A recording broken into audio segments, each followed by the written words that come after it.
Les artistes ne peuvent pas être du mauvais côté, ils ne peuvent pas être du côté de la domination.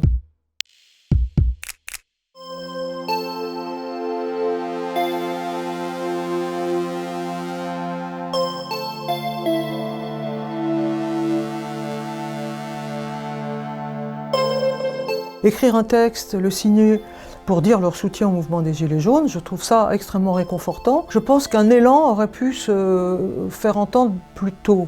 Après tout, en 68, les théâtres subventionnés s'ouvraient à l'Odéon pour les débats des étudiants, donc il faut le faire tout de suite.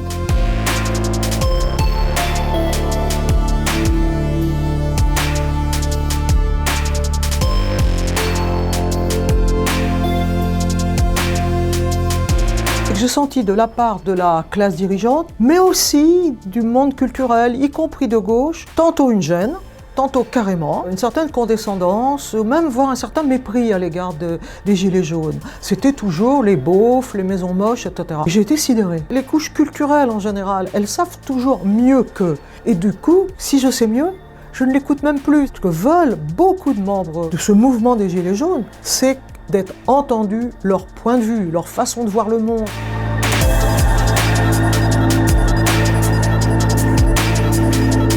Dans le mouvement romantique, il y a véritablement un désir de comprendre ce qu'est le peuple, entre guillemets, de s'allier, d'en comprendre la nature profonde de sa demande, de sa culture, de ses mythes, de sa mythologie. Prenez quelqu'un comme George Sand, à quel point elle était passionnée par son terroir, par son folklore, par ses légendes. Et ça, c'est formidable, c'est un engagement indispensable.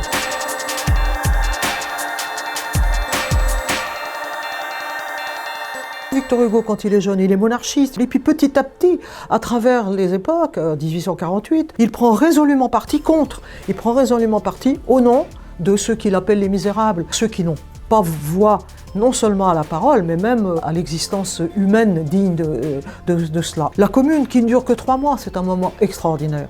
On a les artisans des faubourgs, on a les peintres, on a les écrivains, on a ceux qui sont contre, qui sont de grande violence contre, mais il se produit un phénomène de rassemblement pour construire un ordre plus juste qui est extraordinaire et qui va sombrer dans une répression inouïe.